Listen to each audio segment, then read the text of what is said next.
You're not crazy. You're not lazy. And you're definitely not the only woman sitting in a parking lot after a doctor's appointment wondering why you somehow left feeling worse instead of feeling better. Women are being overwhelmed with health information. They're being dismissed in exam rooms, sold fear on social media, and told just to manage stress while their bodies are clearly changing. So today, we're talking about how to actually advocate for yourself in perimenopause, how to ask better questions, who to trust, what red flags to look for, and how to stop feeling completely alone while still trying to figure it all out. Hey, I'm Jen Weinstein, and this is the Midlife Edit, the podcast for women who are done waiting for permission to live their lives out loud. We talk about all of it here, the stuff that's messy, the stuff that's funny, the stuff nobody warned us about, and the stuff that we're finally figuring out. I'm so glad you're here. Let's get into it. Hey everyone, and welcome back to the Midlife Edit. Today's episode is super important to me because I talk all the time on this podcast and on my social media pages about advocating for yourself as a woman, advocating for your health, your body, your mental health, your boundaries, your voice. But then I was sitting thinking about it this week and I realized I keep saying, hey, advocate for yourself. But I'm not breaking it down on how you actually do that when you're overwhelmed and exhausted and hormonal and anxious and confused and you're suddenly questioning your own body. So today, I want this episode to be a step-by-step conversation, a conversation about how to actually advocate for yourself in perimenopause, especially in a world where everybody is suddenly the expert, right?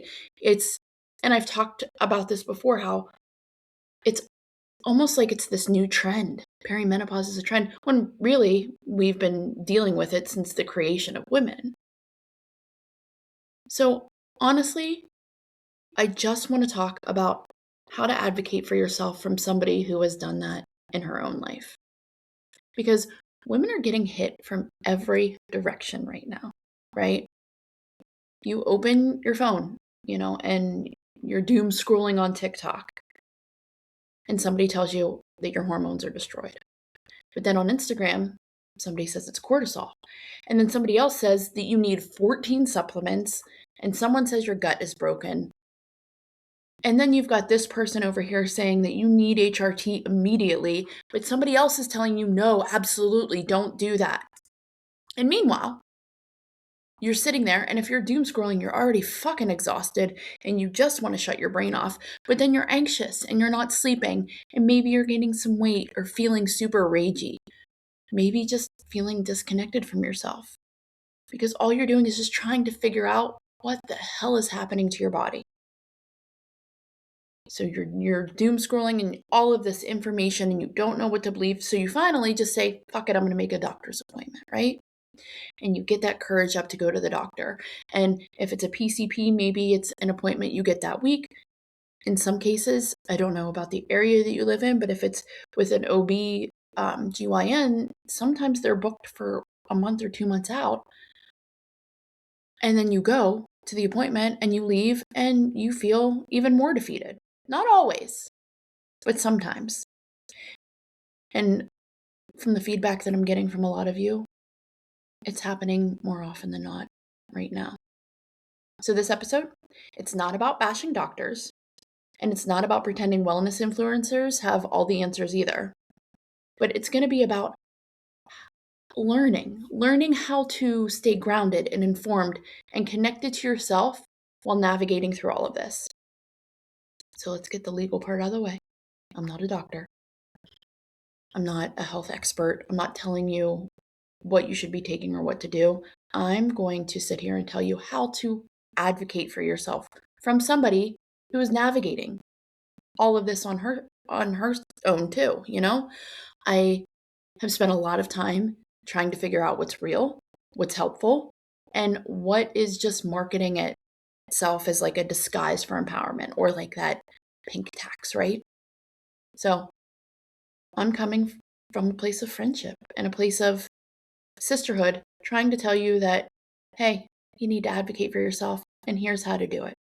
So let's jump right into it. Step 1, stop gaslighting yourself. Honestly, this has to be the first step because so many of us immediately start minimizing what they're experiencing. And it could be from the way we grew up, right? Because the way I grew up, a doctor a doctor to me, and I don't know if it's something that I learned or something that I just like kind of felt, but I was always a little bit fearful of the doctor. Like I had to say the right thing or else they're going to think that I'm seeking something else or they're going to think that I'm being too dramatic. And the doctor's word, that one doctor, that was it. And you don't question the doctor, right? So, I spent a lifetime gaslighting myself. I'm probably just stressed. I'm probably overreacting. I'm probably just tired. Oh, I'm probably just getting older. Meanwhile, can't sleep. Anxiety is through the fucking roof. My body doesn't feel like my own. My energy is non-existent. I'm so foggy in the brain that I forget words as I'm saying them, and I don't feel like myself anymore. And a lot of that on top of, and if you've been listening for a while, you know I don't get my period because I had a hysterectomy, but your periods in perimenopause are changing. They're not normal anymore. You can't track your cycle like you used to, or they're heavier or they're lighter. Everything just changes, right? And one of the hardest parts about perimenopause is that women slowly stop trusting themselves, especially when symptoms don't show up in one neat little package. Because when you think about getting symptoms, when you think about getting sick, and I'm not saying perimenopause is sick, but sometimes you feel like you're sick, right? But when you think about getting sick, what are the symptoms? You know that, if you get a fever and a sore throat, then maybe you should go get checked for strep. Like, the symptoms, right? But in perimenopause, we know that there's symptoms, but we also know that not one woman is the same. So my symptoms can be wildly different than the symptoms that you're experiencing, and they could all be perimenopause. Symptoms in perimenopause can look like all of those things that I talked about: rage, anxiety, overstimulation. That's a big one for me. Exhaustion, another big one for me. Depression, brain fog, insomnia, heart palpitations, cycle changes, joint pain, itchy ears, weight redistribution, low libido, pelvic floor symptoms, your feet hurting, and that's just a handful of them. And because women are so conditioned to push through, we normalize suffering for way too long. So, step one, friends, stop dismissing yourself before anyone else even has the chance to. Don't talk yourself out of seeking help. Okay, so step two. Now we're getting into it. Track what's really happening. And this is where the practical advocacy starts. When you walk into an appointment overwhelmed, you're going to forget a lot of things. So don't walk into those appointments overwhelmed and trying to remember everything off the top of your head. Because I promise you, your brain will go blank the second you sit on that paper covered table and start talking about why you're there. Which is exactly why I created a free guide. And I talked about this before, but we can talk about it later. But I made a symptom tracker and a free guide, and it's going to go along with this episode, and I'll tell you about it later. But listen, one of the biggest things I learned is that you need patterns and information, not panic. So in the guide, I walk through symptom tracking and questions to ask, red flags, green flags, and how to organize everything before your appointment. And honestly, even tracking things for even just 1 to 2 weeks can help you notice your sleep patterns, mood shifts, cycle changes, fatigue, anxiety, headaches, hot flashes, brain fog, energy crashes. And I don't want this to be an obsessive thing. I don't want you to be afraid of your body. I just want you to start gathering the information. Because today you might feel great, and tomorrow you might feel like shit, and then the next day you might feel better. You need to figure out what the trend is there so that you can go with this information. So that's step two. Step three, prepare all your questions before the appointment. And this is what changed everything for me. Because most of us, again, if you grew up the way I grew up, you walk into the doctor and hope that they'll lead the conversation entirely.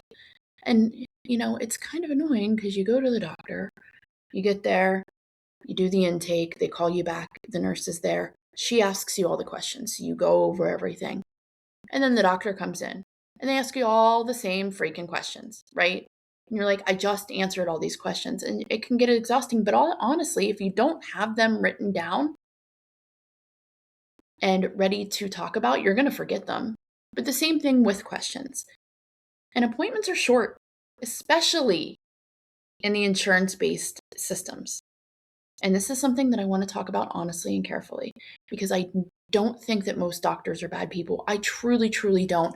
I truly believe that if somebody is going to devote their life to all this knowledge and learning to become a doctor to help people, that they genuinely want to make a difference, right? But I do think that many of them are operating inside systems that are overloaded and heavily driven by insurance structures and time constraints. These insurance companies are telling them this is how many patients you have to see, and you can only have this much window. And they can tell them what to code and what they can treat for. A lot of providers are expected to see a very high number of patients in a very short appointment window.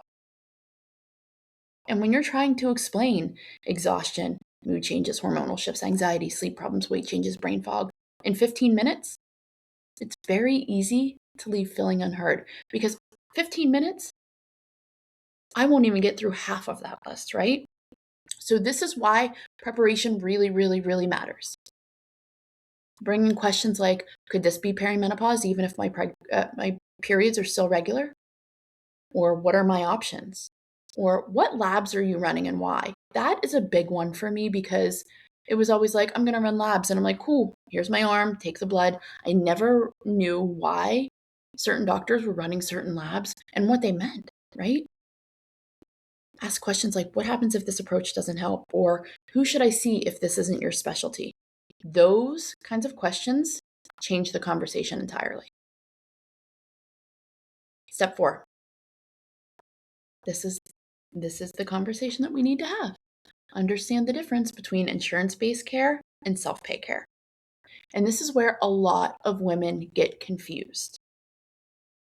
Because many of us will eventually start, we're going to start exploring because you go to a doctor. And with me, I've been to my PCP, I've been to 2 gastro specialists, I've been to countless OBGYNs. I've tried everything, right? So you're going to start exploring functional medicine or concierge medicine, hormone clinics, wellness providers, self pay practices. Usually because you want more time, more support, and you want the real answers, not the black and white answer, the this is just a number answer, the actual answer that you get from speaking to a human about what's going on in your own body. And insurance-based care often means shorter approvals or appointments, or stricter testing approvals. So that hormone panel that you want, most insurance companies are going to be like, she's at the age of perimenopause. She's probably in it. So why do we even have to go through that? More standardized protocols and less time for deeper lifestyle conversations. This isn't a throw a pill at me and everything is fixed kind of conversation. This is how do I feel like myself again?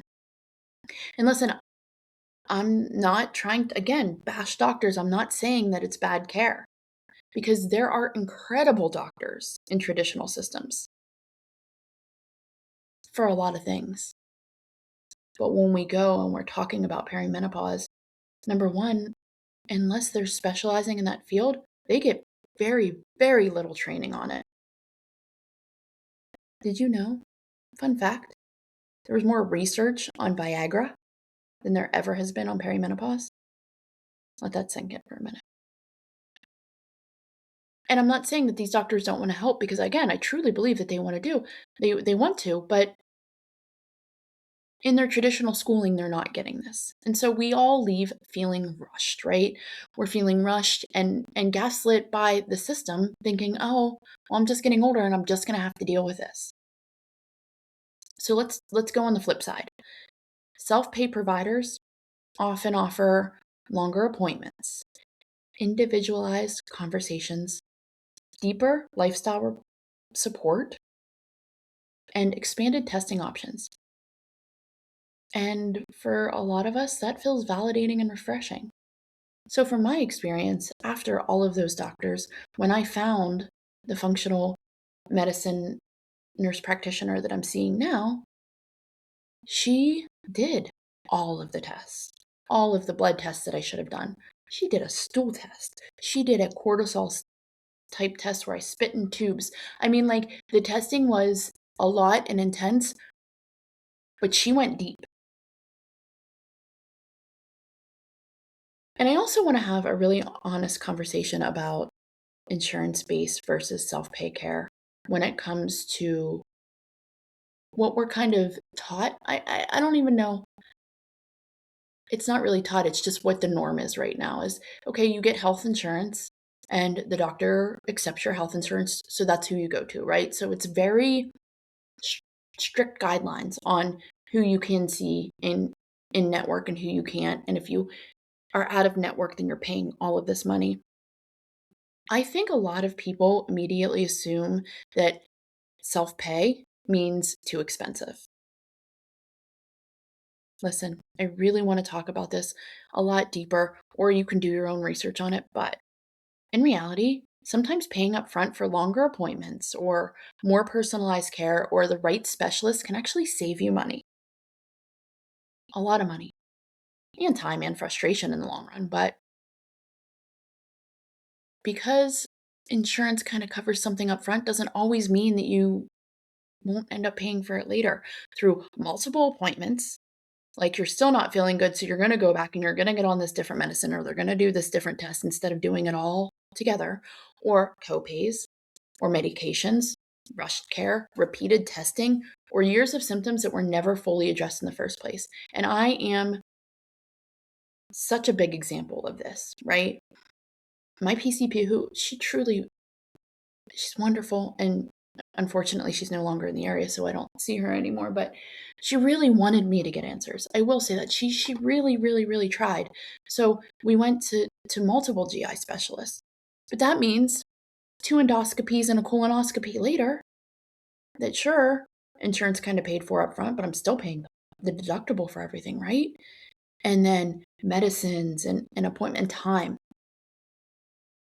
When you think of self-pay, that doesn't mean more expensive. In most cases, it means you're going to spend a lot less time and money. Okay. And again, not saying that traditional doctors and all of that aren't working well. I'm saying for this, for me particular, and in this particular case, that was the way to go. But here's another weird nuance that I don't think we're really exploring or talking about enough.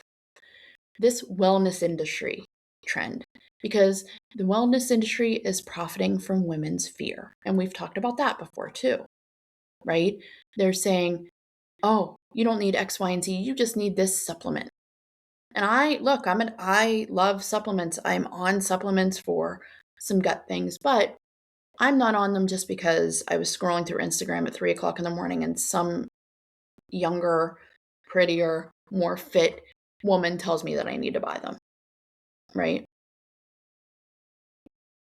Some people are absolutely making money convincing women that they are broken, that they need these expensive, endless supplements that don't do anything, or extreme food rules, or detoxes, constant, always the next best feel better quick thing, right?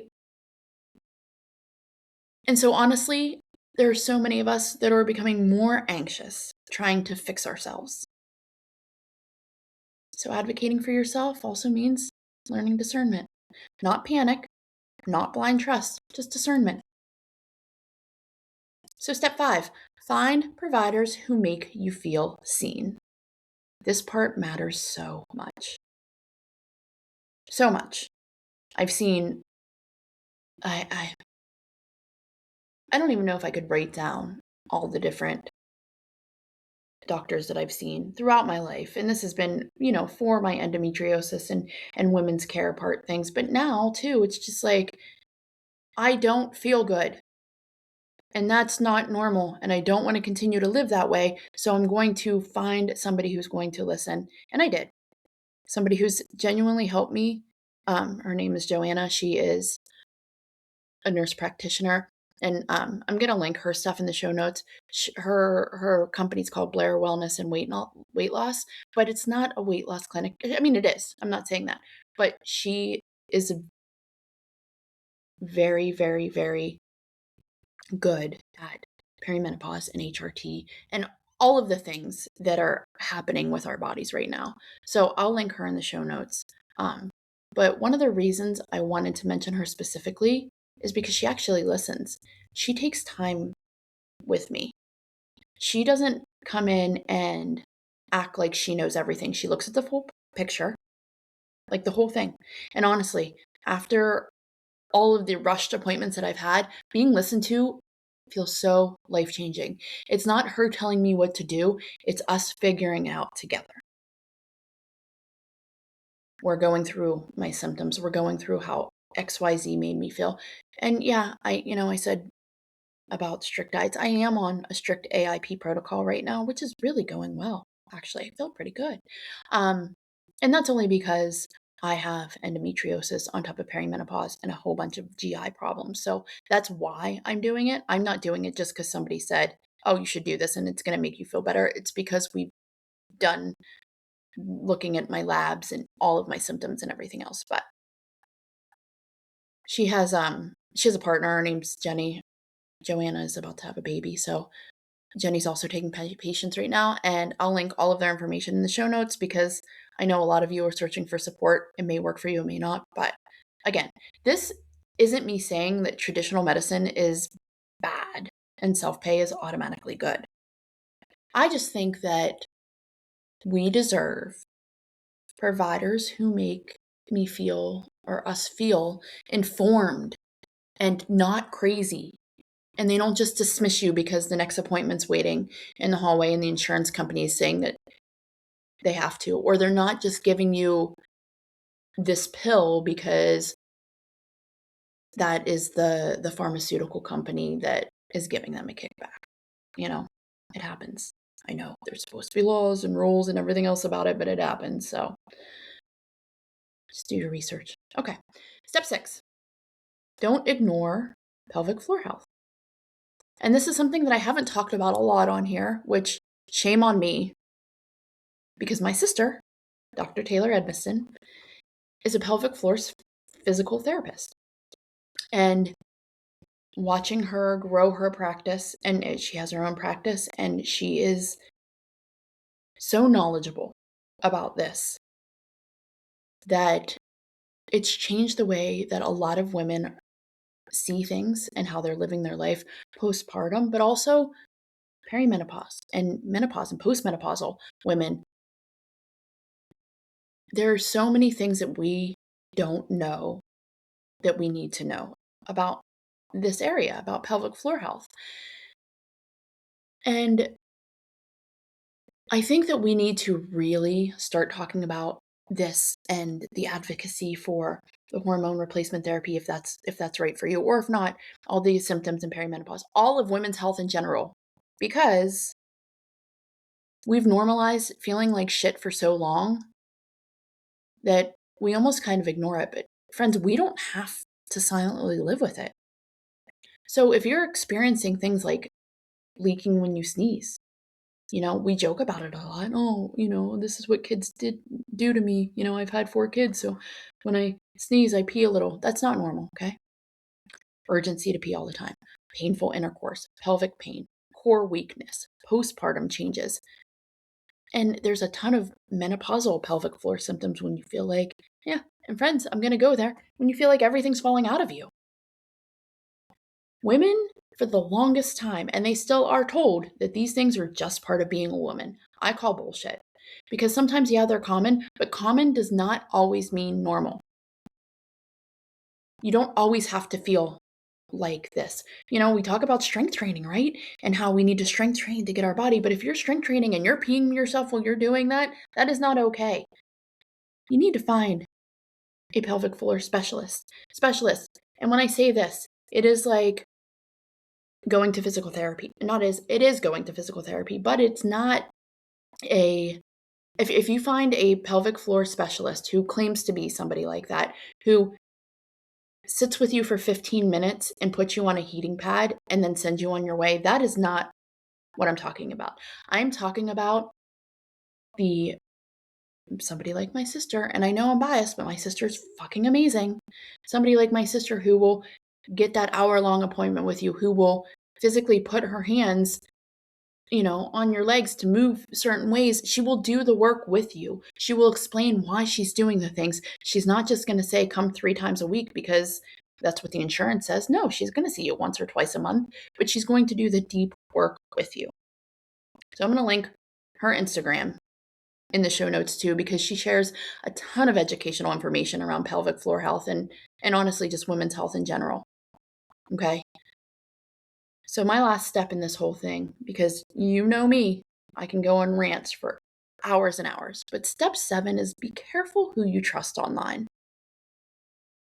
This coming from somebody who has been duped by many things online. I've joked before and said I'm surprised that I haven't never joined a cult yet, but I kind of have almost been there, whether it's an MLM from a supplement or something that I think I should buy, or, a new workout program, or somebody telling me that I need to drink maple syrup, cayenne pepper, lemon, and honey. Yeah, or whatever it was, because I did that at one point in my life.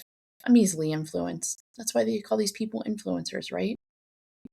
But this one's really huge because you know that social media can be incredibly helpful. I love it for so many things, but it can also be incredibly harmful.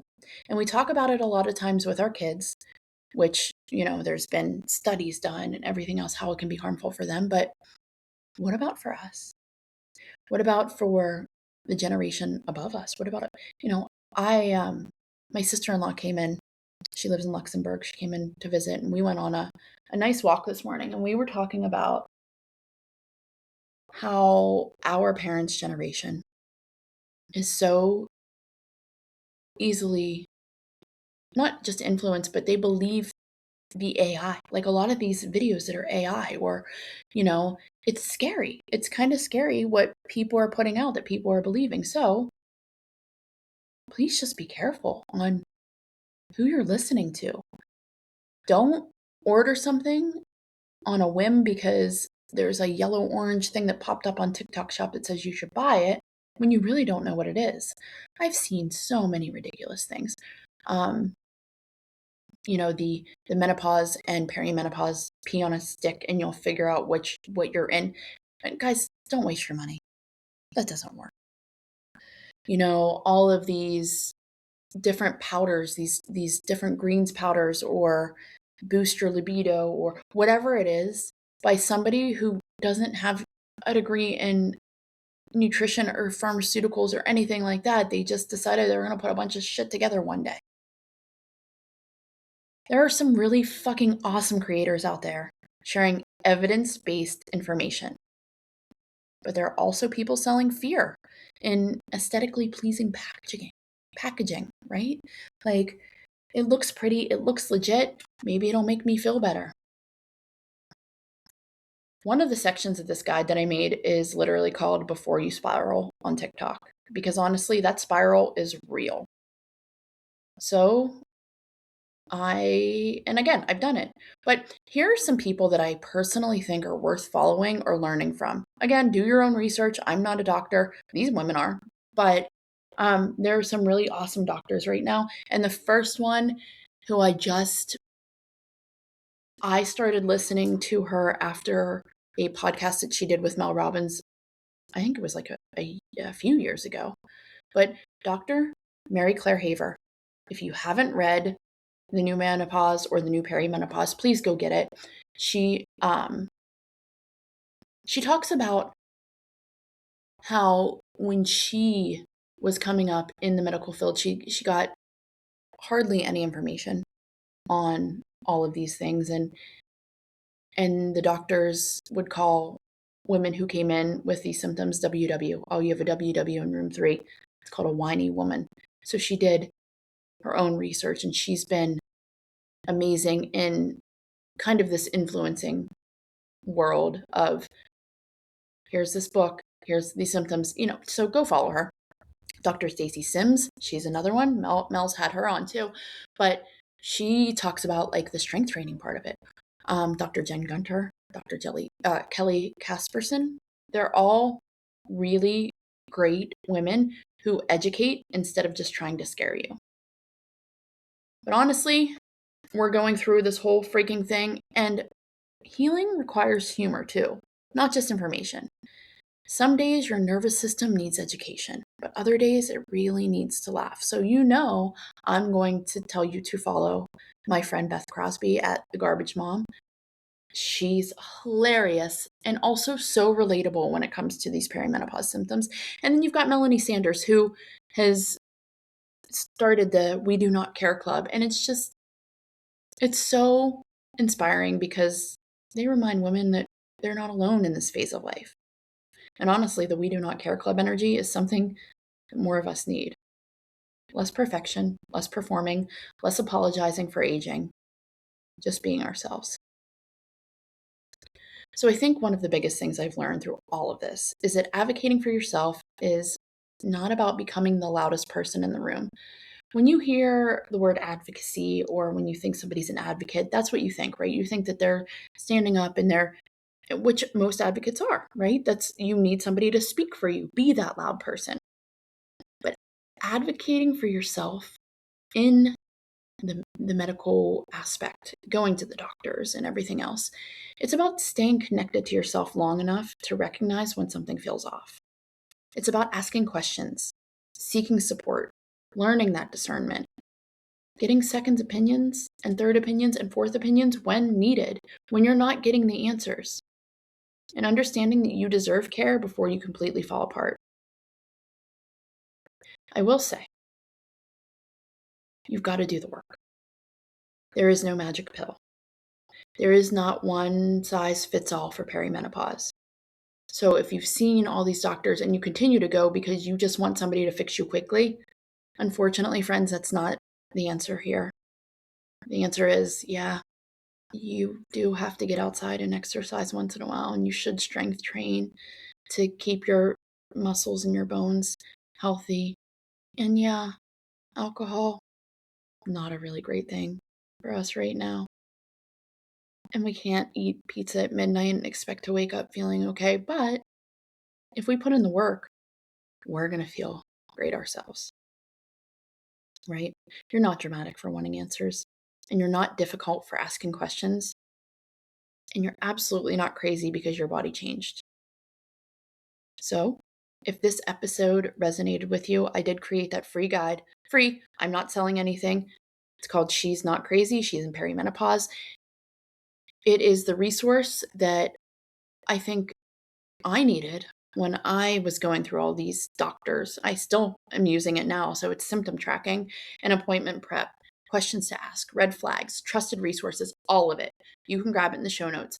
I will say, friends, again, free. I'm not trying to get you to sign up for anything. I'm not trying to get you to buy anything. I've gone ad-free for the last year on this podcast, and I'm not saying that I'm always going to be ad-free. I'm just being honest right now because that's what I am with you. But I've said no to a lot of things because I'm not going to put my name on something that I don't believe in. So you're not going to see me advertise for the next up and coming pretend supplement, or unless I've done it and I've done the work myself and it's actually made me feel better, I promise you I'm not going to steer you in that direction. So go grab that resource, send it to your friends. You know a woman right now, if you're not there, or if you're feeling good in perimenopause, or you know somebody who is not. So send it to them. Send the episode to her. And please, the only thing I ask you to do is like, share, follow, all of the things, just to get the word out about the midlife edit more, so that more women can start advocating for themselves, so that we can stand up and start to feel the true best version of ourselves in perimenopause and menopause and beyond. Because we are kick-ass women. And we're going to go into this next chapter feeling fucking great. So make your edit right now. Download the She's Not Crazy, She's in Perimenopause, and go to the doctor. Find that person for you. Thank you so much for listening to this episode of the Midlife Edit. Go write your damn good chapter, and I'll see you next week.